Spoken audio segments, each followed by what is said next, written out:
Don't stare into the abyss.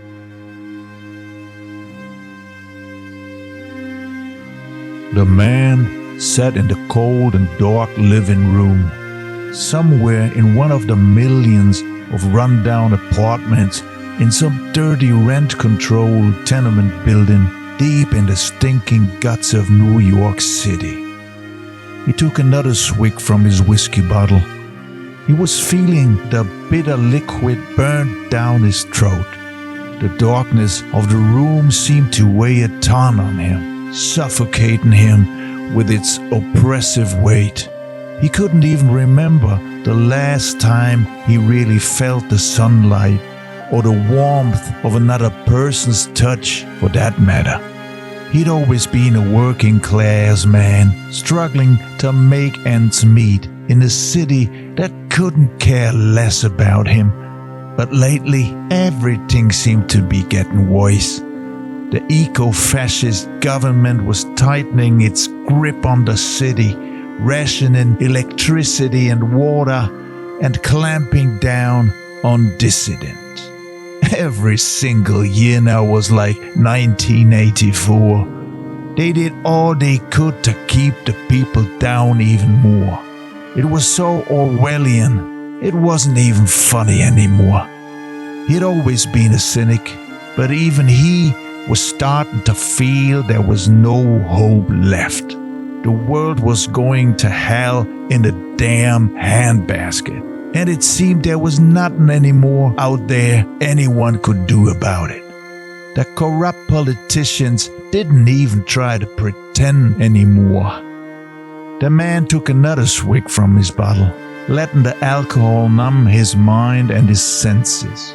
He was lost in his own thoughts, his mind spiraling down a deep, dark hole.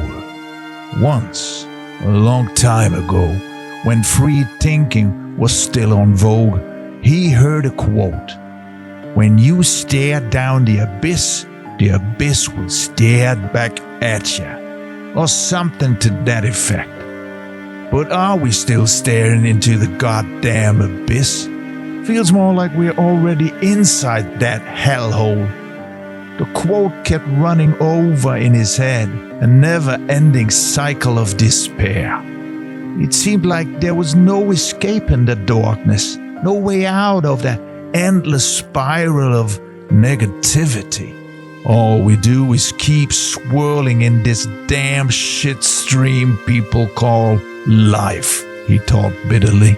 And all we can do is keep our mouths shut to keep the shit from rolling down our own throats and keep on slaving for this government. It's what the powers to be wanted all along, right? He took another swig from his bottle. He was looking for a glimmer of light in the dark tunnel, hoping against hope that this light wouldn't turn out to be another oncoming train squashing the fading rest of hope out of him. But then he heard a noise outside, a sound that made him curious.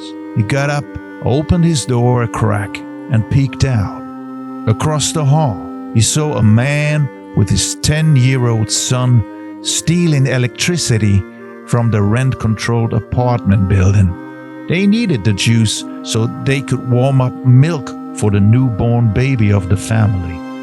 The man felt a flicker of something in his chest, something he hadn't felt in a long time. It was a feeling of connection, of shared struggle. He smiled as the kid looked up at him, and the other man nodded in recognition. He slowly closed the door, feeling a small but genuine smile spread across his face, and he made his way back to his old, battered reclining chair. But this time, he didn't take another swig of whiskey. So there is hope yet, he thought to himself. Maybe not much, but enough to keep you going. The thought made him happy, and he realized that maybe there still was hope for humanity. That kid outside, he could be the seed for a new generation. What the hell? Why not, right? Stop staring into the abyss, he told himself. Better look up to the sky and watch the stars. And he smiled lightly.